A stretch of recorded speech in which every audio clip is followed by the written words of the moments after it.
Before we start, just a quick reminder to hit that subscribe button. Only 2% are subscribed at 1,000 subscribers. I'll be posting a special video. The video froze and I grabbed his cloud login. My fingers moved before my fear caught up. A code pinged his phone on the cot behind him. He reached for it, then the feed stuttered again.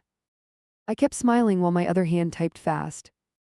I'm Mara, 27, and I learned to split my face in two. One half for love, one half for proof. The account opened with a soft chime, then photos poured. Not landscapes, not meals, two heads pressed close in a mirror. I slowed my breath and saved the album in silence. I mirrored the device to mine, quick link, a flick, done. A new folder appeared and kept cloning on its own. Booth receipts, short clips, a keycard flash at a door. I tapped for metadata and watched a map bloom. The street name pulsed like a sore tooth I couldn't ignore. He waved on screen, impatient, pretending the lag was cute. Talk to me, his grin tugged then faltered. I raised a mug and covered my mouth. Audio's busted, I mouthed the words then nodded. He laughed but his eyes searched for a tell. His messages bled into my screen in a river. Her name hid under an emoji, cheap and coy. I filtered by attachments and watched thumbnails stack. A video opened with a doorway and a hushed giggle. His voice inside it sounded gentler than mine ever got. I paused the clip and wrote down what mattered. Room number, sliding curtain, call log, timestamp.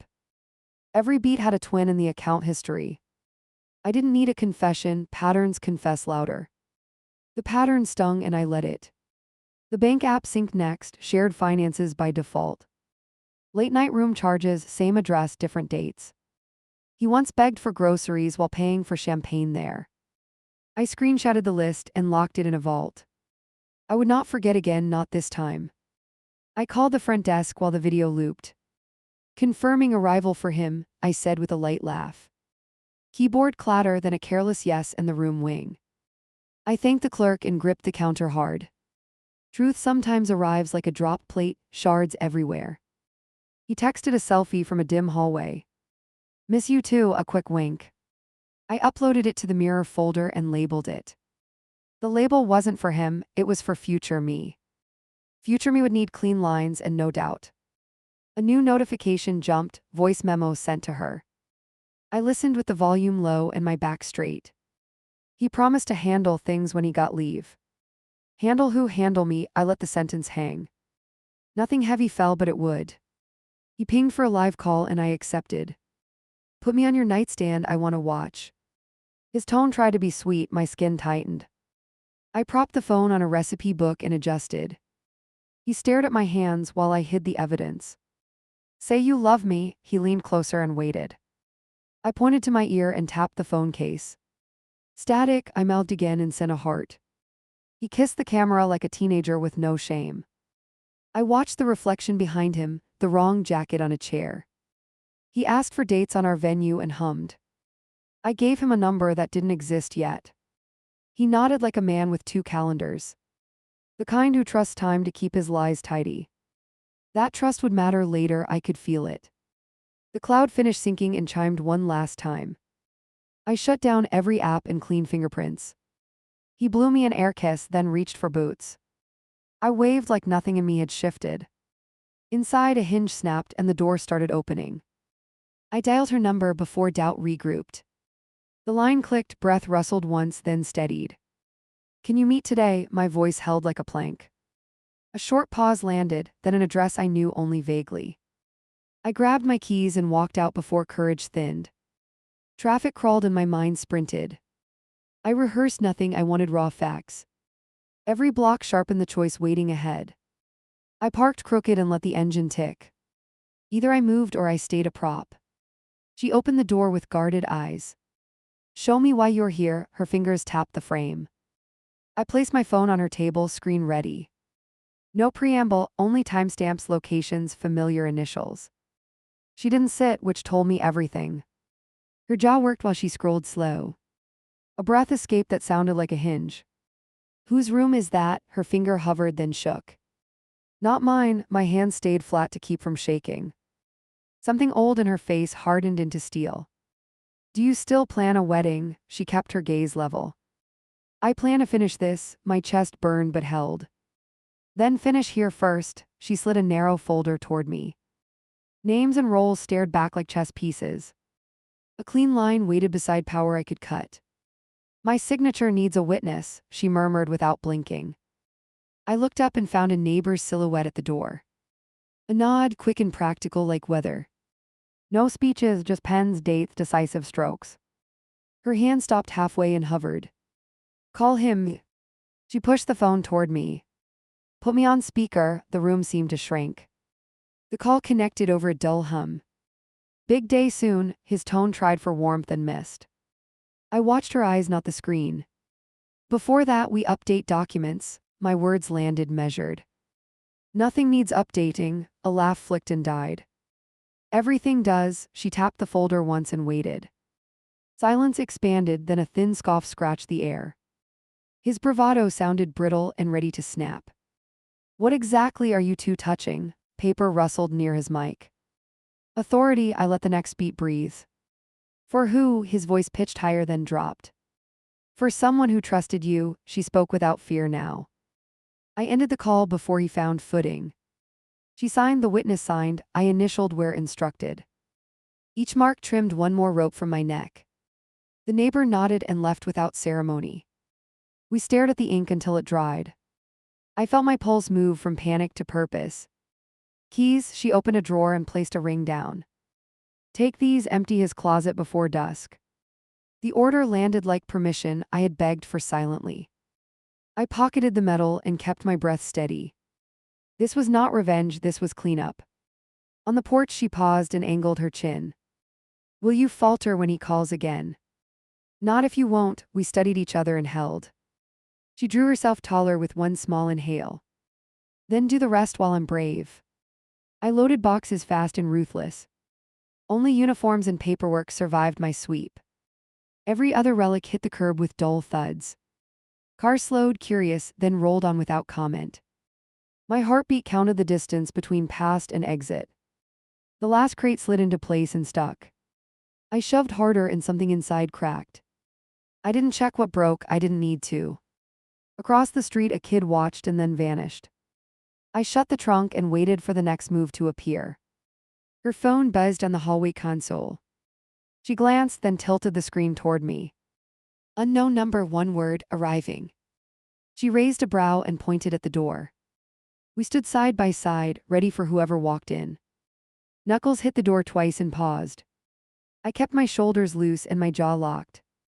She looked at me once, then flicked the bolt.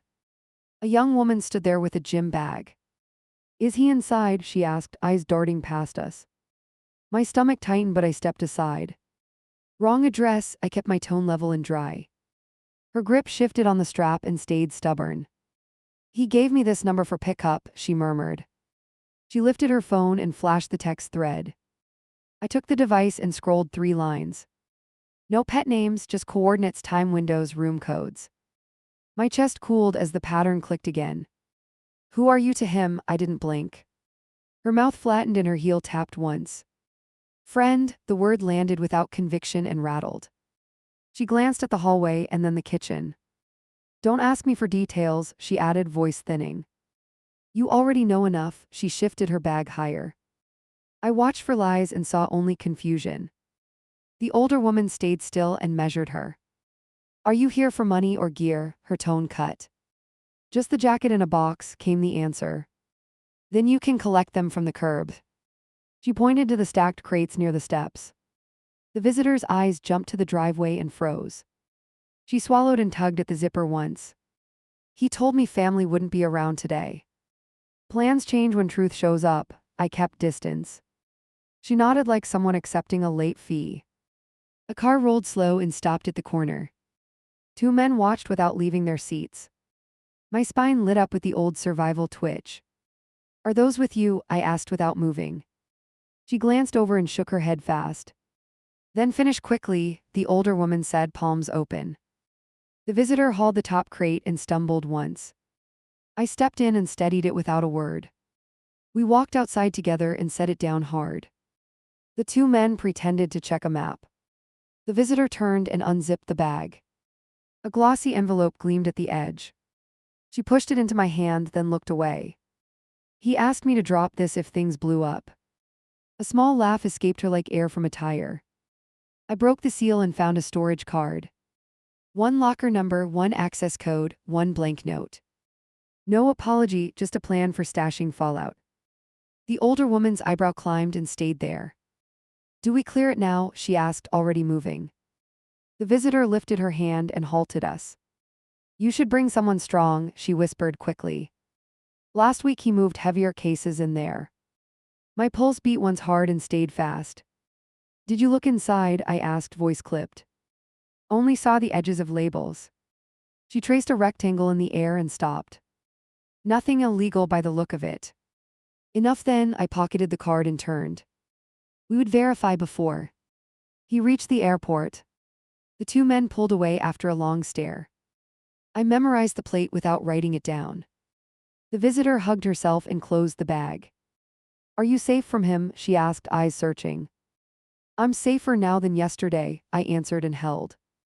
"Do you want him warned?" she asked, almost kind. "No," the older woman said before I could speak. "We prefer cold accuracy over theater," she added. The visitor nodded like she understood the language. She lifted the last box and left without looking back. Inside, the hallway felt narrower and meaner. I took the spare keys and checked the time. The storage facility would still be open if we rushed. "Eat something first," she urged, already reaching for her coat. "No delays," I said, and she put it back down. We carried the access card and nothing else. No speeches, no bargaining, no warnings sent ahead. At the door she paused and studied my face. "You still steady?" she asked, chin up. "Steadier than when we started," I said and meant it. Her phone buzzed with another unknown number. A short message appeared with a one-word question.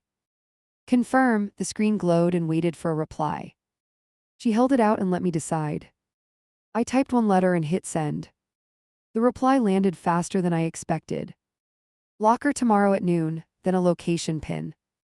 He was still directing from whatever room he used. The arrogance helped us more than it helped him. We walked out together, ready to empty his last hiding place. I jammed the card into the gate and waited. The lock thunked, a light blinked twice, then held.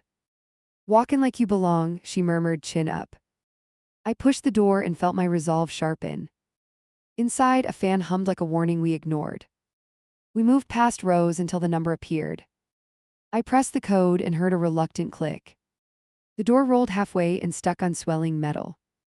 I dug fingers under and heaved with my knees. The panel lurched up and left my arms buzzing. A neat stack faced us like packed promises. No dust, no smell, just order that felt staged.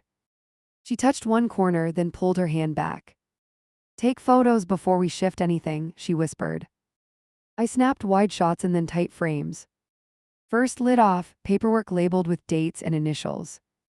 Receipts matched the time windows from the synced account. A duplicate phone wrapped in a cheap sleeve. I powered it and the screen lit immediately. A message queue opened and scrolled on its own. Voicemails from numbers I didn't recognize. A single playlist set to loop during calls. Photos of doors, not faces, like breadcrumbs for a coward. I copied it all to my archive and set it aside. The next container hid something heavier and unforgiving. A ledger with columns and 3 simple categories. Travel, gifts, cash requests, totals added with tidy care. My stomach tightened at the names underneath figures. 2 were family, 1 was the visitor from earlier. I kept turning pages until I reached a blank. At the back, a contract with a forged witness line. Her surname spelled wrong twice in rush strokes. She stared at it and did not blink. "Keep that one on top," I said softly. Her mouth tightened, then she nodded once. We lifted another lid and found a compact safe. Combinations scratched lightly into the base like an afterthought. I read the digits and twisted the dial slowly. The door popped with a tired cough and swung open. Inside lay tags, pins, and access cards. "Return these through proper channels," I said, pulse steady. "Not our job to interpret rules," she answered dry. We sealed them in a fresh envelope for later. Accountability works better when it stays verifiable. I slid the envelope under my arm and kept going. A sudden rattle from the corridor froze us. Footsteps paused outside, then a cough in retreat. I signaled quiet and killed our phones. We waited long enough to count 3 slow breaths.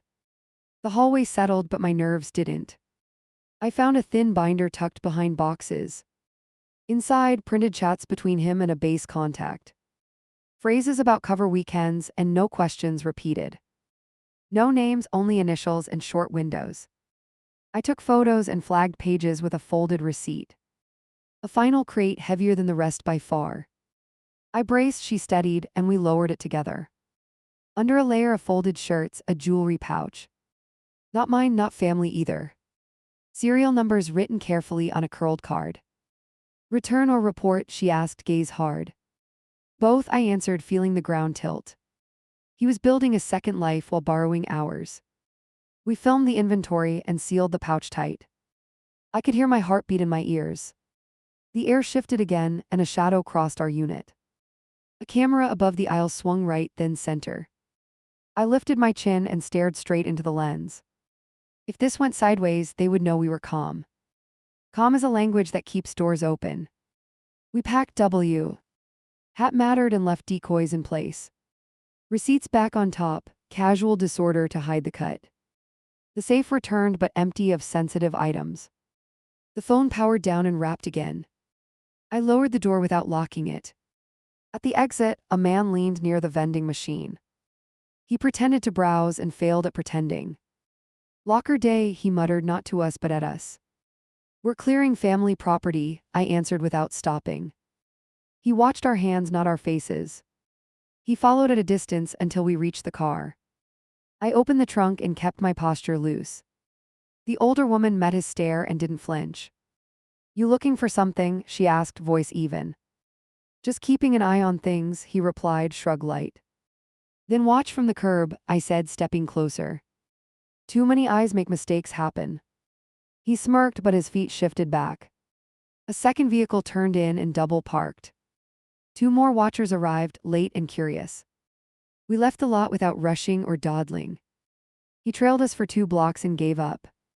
I memorized his plate and texted it to myself. It felt like insurance I might cash later. I needed leverage more than I needed comfort. Back at the house, the attorney waited on the porch. He glanced at the sealed envelope and raised a brow. We set the fines on the table and sorted fast. He photographed the forged witness line without comment.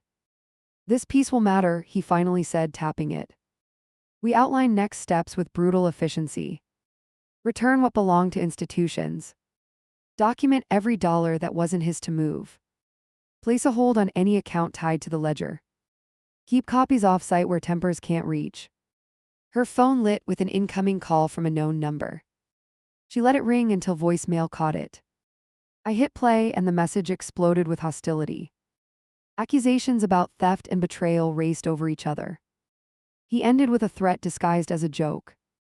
The attorney's eyebrows climbed and stayed there. That recording pairs well with the forged line, he noted. Do not respond tonight, he added, eyes on me. Let him stew and message more. I recognized the tactic and agreed without pride. We moved the sensitive items into a locked drawer. I carried the pouch to my car for transport. Direct handoff tomorrow at 9, the attorney confirmed. Bring the serial list and the video record. He stepped back as if the house could exhale again. Night pushed in and the street went quiet. I stared at the curb where his boxes waited. Neighbors had picked through, taking what looked harmless. I didn't care about souvenirs, only witnesses. Every missing piece told a tiny story we could cite. An alert pinged from the mirrored device archive. New activity from his duplicate phone across town. He was moving, circling, maybe testing our pace. I mapped the pings and traced a loop near the motel. Patterns don't lie when pressure rises. I drafted a short message and kept it cold. Your access changed, requests in writing only. I sent it from an email tied to the attorney. He replied in under a minute with bravado. I forwarded everything and muted the thread.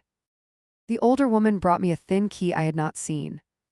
Safety deposit, she said, eyes clear and forward. Different bank, old business, never told him. We looked at each other and felt the edge sharpen. If this key opened another vault, he would hate daylight. We set alarms for morning and locked the doors. I walked the perimeter once to ensure nothing waited. No parked cars lingered, no strangers loitered on corners. Still, I sensed a shift in the air I trusted. I slept lightly in a borrowed chair with my shoes on. Dawn arrived like a bell I could not ignore. We drove to the branch before lobby lines formed. The clerk recognized her and guided us back. Inside the box lay insurance policies and old letters. No money, no jewelry, just proof of prior boundaries. She placed the policies in her bag with deliberate care. These alone cut one more lever from his hands. I felt my shoulders lower a fraction. We signed the access log and left quietly. Outside, a familiar car idled and then drifted away. Mid-morning, a message from the visitor appeared. Change of plan, he booked a flight tonight. I typed back one word and kept it clipped. Gate, she sent a terminal and a time window. The net kept tightening without us touching a thing. We met the attorney again for the formal returns. He handed me a routing form and a blank receipt. We delivered the tagged items to the desk supervisor. I gave the serial list and the video file. The supervisor's lips thinned as she counted each piece. Expect questions later, she warned, tone professional. We keep documentation, you keep your copies. She stamped the receipt and slid it back. I folded it once and tucked it near my skin. Paper can calm the kind of fear that talks too loudly. Outside, my phone buzzed with a blow. CCAD number. I ignored it and it tried again twice. On the third ring, I answered and stayed silent. Breath on the line, then a strained whisper. Return the ledger or everyone gets dragged. I pictured his posture and let the hush stretch. Put your own house in order, I said evenly. You carved your name into every entry. The line went dead, abrupt and telling. I saved the audio and labeled it for later. Back at the house, an envelope rested on the mat. No stamp, no return address, just my first name. Inside, a single photo of him and the visitor. Printed from the same account I drained quietly. So he had figured out which mirror betrayed him. I burned nothing, I recorded everything. I called the attorney and read the contents out loud. Good, he answered without drama. He's trying to rattle you into mistakes. We ended the call and I felt steadier. Evening crept in and with it my impatience. I drove past the motel to watch the pattern breathe. A familiar jacket left the lobby and checked the lot. He scanned like a man searching for a tail. I let him pass and counted 3 full beats. He texted a new threat to the older woman. Not your house, not your rules. She tossed the phone on the couch and looked at me. You still ready to finish the removal? She asked. Tomorrow, I said, feeling the choice harden into stone. We ate quickly and made a checklist for dawn. Bank notifications, lawful returns, final locks changed. Witness lined up for anything contested. No speeches saved for face. Only steps that close doors and tie knots tight. I slept again in the chair and dreamed of lists. Not happy dreams, useful ones that held focus. When morning hit, I didn't need coffee to stand. I opened the mirror archive and watched for movement. His last ping blinked near the terminal we were given. We grabbed the folder and the receipt and left. The plan felt lean, almost surgical and right. At security, my hands trembled once and then settled. I remained behind the line and waited for confirmation. When his name flashed on the outbound board, I smiled without joy. He walked past with a backpack and a fixed jaw. I didn't wave, I didn't flinch. He scanned the crowd, searching for a target to blame. He found no one who would play along today. Behind him, the door to our clean future cracked open wider. I started with locks before sunrise and didn't look back. The van arrived, tools clinked once, then silence. New cylinders in, old ones bagged and notarized on video. She watched from the hallway, arms crossed and steady. Every turn of the wrench felt like cutting rope. Next, utilities. I pulled up accounts and moved names with crisp clicks. Her laptop chimed after each confirmation and queued receipts. Keep copies in 2 places, she reminded without blinking. I mirrored the folder to an external drive and nodded. Bank alerts pinged while we worked the list. Transfers attempted, then blocked mid-stride by the hold. He was pushing buttons from somewhere with bad judgment. I forwarded the alerts to the attorney with timestamps. He replied with a single checkmark and nothing else. A car crept by and paused at the hydrant. I took a photo from the stoop and waved. The driver half smiled and then rolled forward. She tapped the top step twice and exhaled once. Watching is different when you know what they want. Her neighbor arrived with a clipboard and two sharp eyes. Inventory the attic, she said, voice clipped and practical. We climbed together and pulled just 3 boxes down. Uniforms, yearbooks, nothing that carried leverage. I labeled every side and stacked them by the door. Mid-morning brought his mother like a storm without lightning. She pushed past the gate with righteous fury burning hot. Where is my son's property? Her chin lifted for battle. She scanned the porch and found only sealed cartons.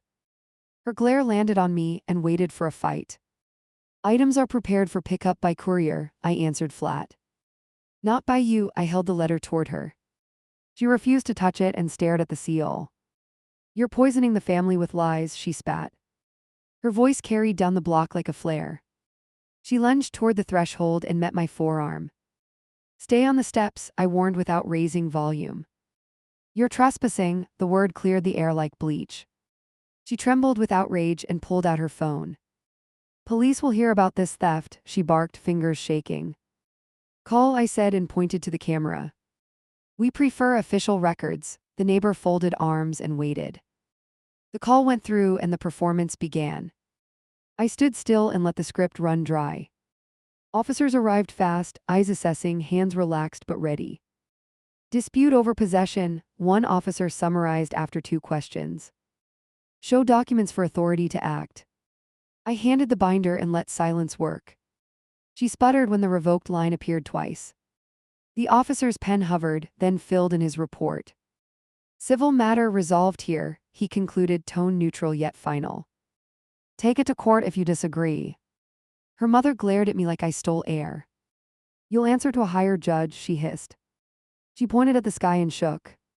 The officers left. The porch emptied of noise, but my pulse kept pace. She set a glass of water on the railing. Drink, she said, not as comfort as fuel. I took a sip and kept my feet planted.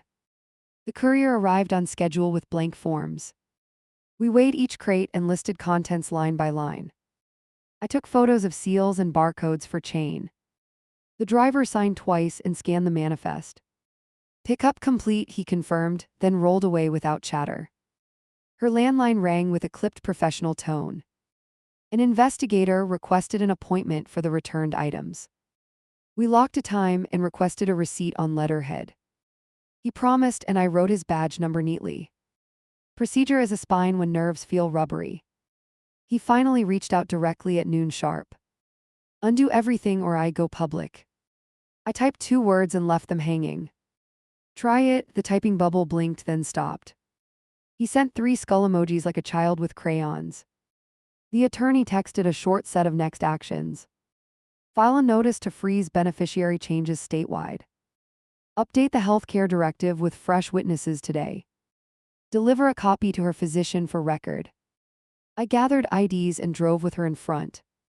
At the clinic, a nurse examined the signatures with care. She made copies and stamped each page firmly. Everything will reflect the updates by morning, she promised. We thanked her, then waited for the elevator. My reflection in the steel doors looked older by hours. As we crossed the lot, a new car shadowed us. Same plate from the storage facility, same slow glide. I photographed the angle and texted it to the attorney. He responded with a short instruction and a location. File a stalking report now. The desk sergeant listened and watched our videos. He printed a case number and stapled my statement. Call if they escalate, he advised, voice calm.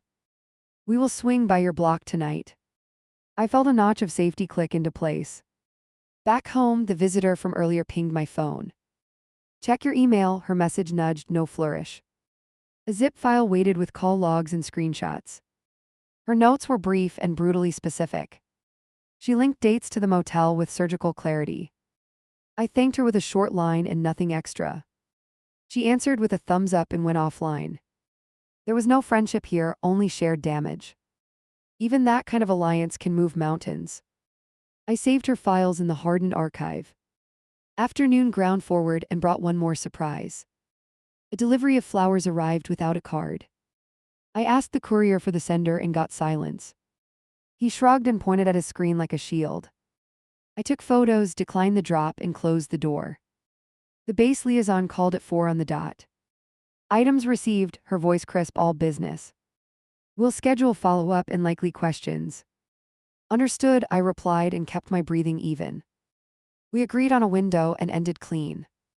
She touched my forearm and nodded toward the hallway. Last room, she said, jaw tight, eyes forward. We entered and faced the shrine of his past. Trophies, framed certificates, letters that once felt tender. I took down each piece and boxed them without commentary. When the final frame came loose, a small envelope slid out.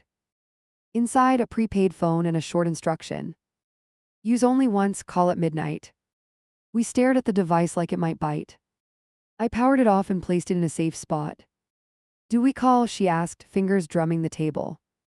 Yes, I answered, because bait tells you who's fishing. We set an alarm and made coffee we barely touched. The hours crawled like they do when you wait. I reviewed our folder again to quiet my head. At midnight the burner vibrated without ringing first. I answered and let the silence stretch. There's a folder in the garage rafters, a male voice breathed. Blue tape, mine, leave it and walk away. He tried to disguise the timbre and failed. I didn't move. Your folder lives with law now, I replied softly. Any retrieval goes through counsel or the police. The breath quickened, then turned to a hiss. He hung up and texted an address with a skull. I forwarded the audio and screenshot to the case contact. We placed the burner in a bag for prints. Sleep on the couch, I said, keeping my ears open. We slept in shifts while the house held its ground. Nothing rattled, but my nerves stayed lit. Before dawn, I drove to the branch with her again. We executed 2 more changes on the accounts. Residual auto payments rerouted to prevent overdrafts. A few small balances zeroed and closed out. Freedom comes in tiny paper cuts you barely feel. When we returned, a letter waited under the door. Typed, no signature, a single line. Return the account book or the neighbor's car gets keyed. I photographed it next to today's paper for time. The threat felt sloppy, like his planning was unraveling. I called the neighbor over and showed the note. He set his jaw, then pointed to his dash cam. Footage loops to the cloud every hour. We synced the clip and tagged the familiar vehicle. The plate was the same petty tale we'd logged. I sent the footage to the officer on our case. He replied with a brief received and a case update. Extra patrol authorized around our address through weekend. I thanked him and put the letter in a binder. Paper beats rumor when everything heats up. By noon, the attorney filed an emergency motion. He messaged a scan stamp that made my hands relax. Restraint in place pending review, his text read. I stared at the sentence until it settled in. Limits change how bullies aim their weight. We spent the afternoon contacting anyone with keys.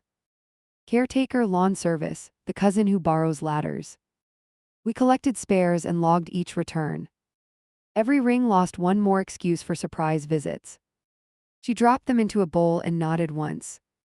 Late afternoon, his mother came back with reinforcements. 2 cousins, loud and inflated with family loyalty. They started shouting the second boots hit the walk. I lifted my phone and pointed to the porch camera. Recorded entry only, civil desk has the file. They postured, then faltered, then pointed at boxes. One of those belongs to us by tradition. Take a photo and submit a claim, I offered. They sputtered, then took the picture anyway. They left grumbling about respect like it was currency. My phone buzzed with a calendar alert at 5. We had one last signature to finish today. Health proxy duplication at the notary 2 blocks away. We walked briskly and stayed alert for tails. No cars followed and no faces reappeared from earlier. The notary read each line out loud with precision. We signed, she stamped, then handed us duplicates. Keep one on you, she advised with a firm nod. We thanked her and headed out with a lighter step. The legal skeleton finally felt upright and whole. Evening returned with messages I let stack unread. He flooded every channel with shifting tones and threats. Apologies that flipped to blame in 6 seconds flat. Voice memos filled with practiced groans and cheap guilt. I saved it all and didn't offer a single reply. Dinner was calm, almost strange, like a room after fire. She lifted her cup and studied my face. "You're not shaking anymore," she observed quietly. "I'm angry but not scared," I answered, surprised. The truth arrived so simple it startled me. Halfway through the dishes, a tap hit the window.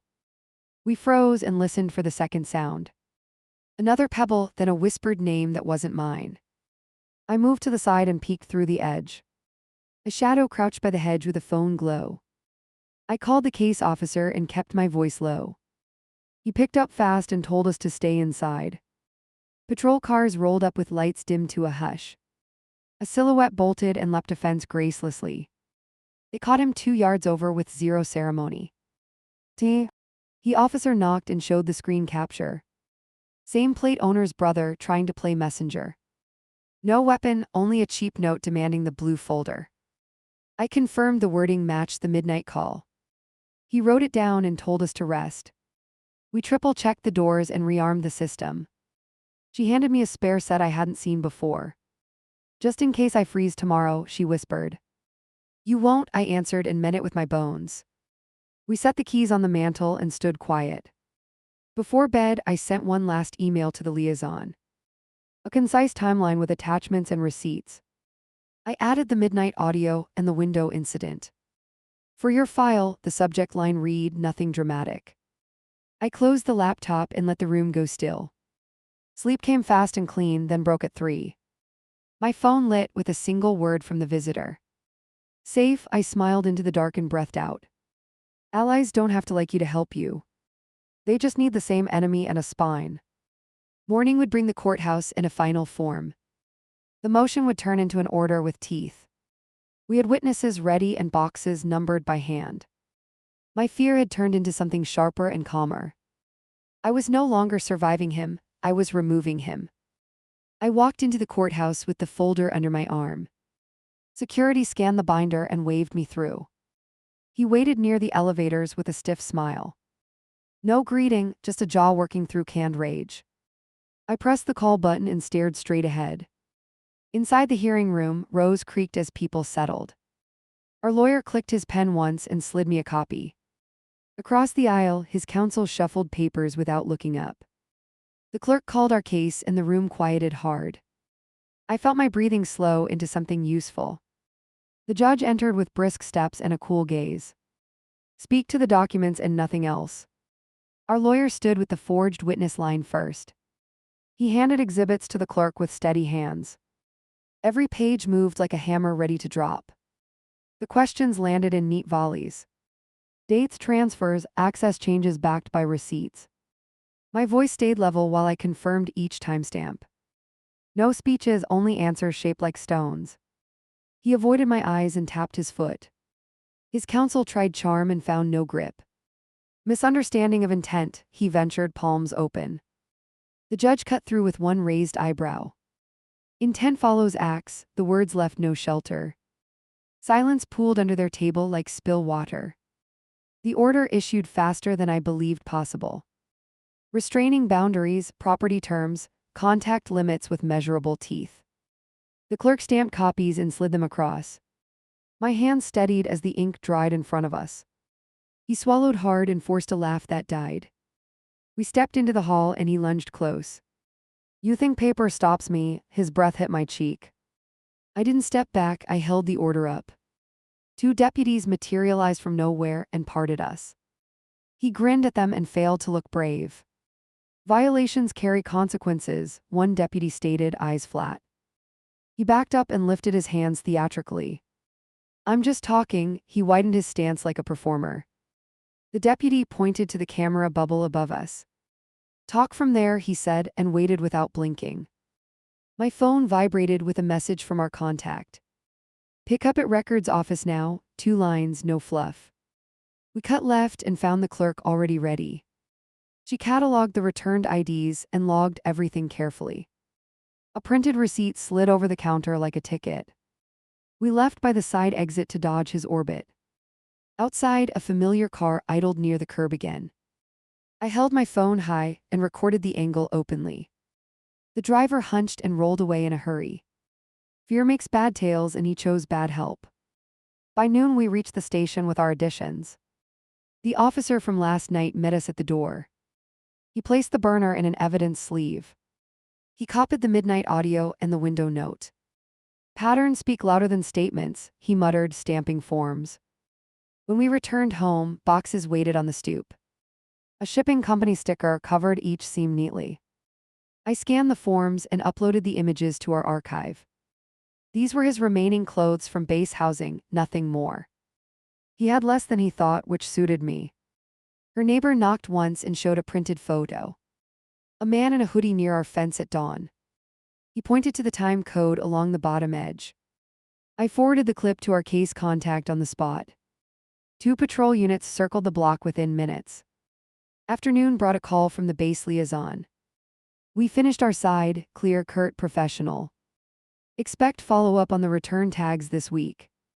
I confirmed availability and asked for a written summary. She emailed it within seconds and closed the loop. He called again and tried a new tone. Let's fix this quietly. A pause chased the offer. I let the silence work until he filled it. Think of family harmony, he pleaded, voice suddenly soft. I pictured the forged line and hung up gently. Grandma met me in the hall with a small box. Trash or donate, her eyes asked for the truth. Donate, I answered after a glance to be sure. We carried the container to the car without fuss. Closing a life can be practical and ruthless. At dusk, his mother returned with folded hands. She kept her voice subdued like a funeral whisper. I brought him dinner, he has nowhere local. I opened the screen and looked at her evenly. His choices moved him, we kept receipts. Please let me leave this for him. She lifted a paper bag and held it up. I stepped aside and pointed to the step. No entry, I kept my tone cool and consistent. She placed it down with shaky control and turned. Halfway down the walk she stopped and spun. Did you love him? Her eyes searched for cracks. I loved who he pretended to be, I answered. She shut her eyes and nodded like a confession. Then she walked to her car without looking back. Night fell and the house felt like a held breath. We checked locks and placed the order on the table. You could feel the weight of it in the room. Not fear, accountability. I slept for 20 minutes and woke on alert. Pebbles scraped on the driveway and a shadow shifted. I glanced at the monitor and saw a familiar silhouette. He approached the porch with a box under his arm. I hit record and texted the number on my phone. Patrol responded with a typed message and a countdown. He reached for the knob and found the new deadbolt. He jiggled it and cursed it under his breath. Then he spotted the camera and adjusted his hood. He placed the box down and backed off 2 steps. He looked like a man who lost the script. Red and blue washed the street in a low sweep. He stepped off the porch with both palms visible. The officers spoke to him beside the squad car. I watched through the glass and kept quiet. They checked the order and wrote something long. One officer approached with a brief update. He dropped property and tried the handle twice. We recorded the warning and documented the attempt. Next time triggers an arrest under the order. I thanked him and signed a line on his tablet. After they left, I opened the box with care. Inside, a bundle of letters and a small tin. The letters were addressed to him from deployment. Dozens tied with string, unread by any recipient. He brought them here like an accusation I wouldn't accept. I did not read a single page. I labeled the bundle and placed it aside. Those were not mine to hold or burn. Some debts are paid by leaving them sealed. I shut the lid and pushed the box away. Morning delivered the clerk's certified copy of the order. It gleamed like a line carved into stone. I scanned it into 3 drives and printed spares. One for the fridge, one for my bag. One for the file in her bedroom with the others. The visitor messaged at 10 with a final update. He flew out last night, she included a boarding photo. She also added a short audio from his last call. New start across the country, he bragged to someone. I listened once and felt nothing rise. We met our lawyer for a concluding review. He walked us through the remaining obligations methodically. Close 2 accounts, keep 1 for utilities under her name. Send a notice to his counsel regarding the returned items. Monitor document, decline all personal contact beyond counsel. Questions, he asked, glancing at both of us. Only one, I said, watching my hands.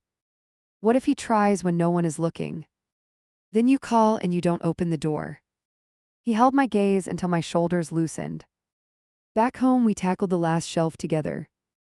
A stack of framed certificates waited for a decision. I turned them face down and stacked them neatly. Storage for 30 days, I wrote on a label. After that, disposal with a written notice. The doorbell rang with a new uniform behind it. A process server with a thin packet and a deadline. Service for him through last known residence. I signed the acknowledgement and kept my eyes level. He thanked me and retreated to his car quickly. I received one more text from a hidden number. Enjoy your temporary win, then a snake emoji. I looked at it and felt a clean boredom. I forwarded the message to the case officer. He replied with a thumbs up and a timestamp. Afternoon turned to chores that finally felt ordinary. Insurance confirmations, utility emails, simple signatures.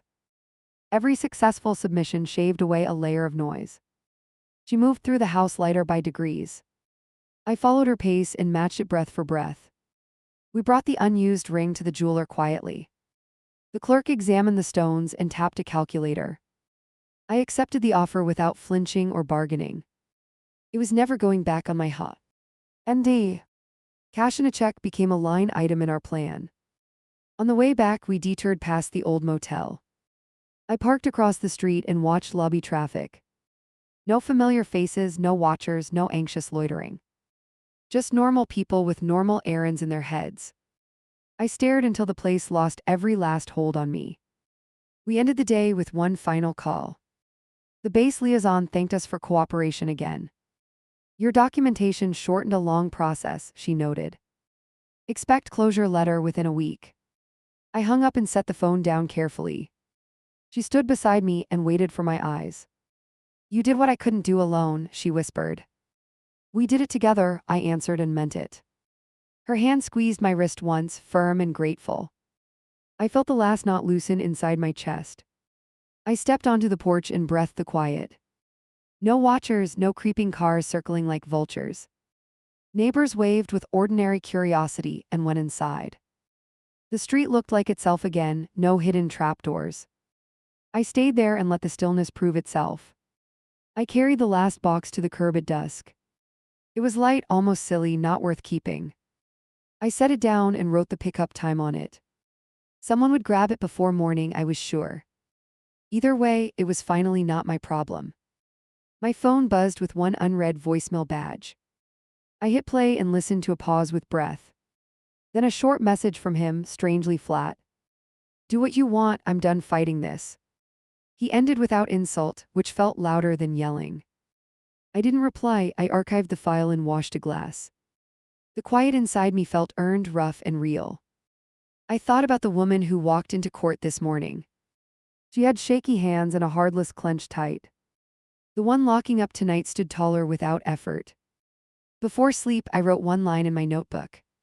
Not a goal, not a prayer, just a decision. I don't negotiate with people who treat me like furniture. I closed the cover and set it under the lamp. Tomorrow would be normal work, which felt like grace. I turned off the lights and checked the latch one last time. The order hung on the fridge like a shield and a reminder. Her breathing from the next room sounded even and calm. The house wasn't heavy anymore, it just stood. I lay down and let the day end on my terms.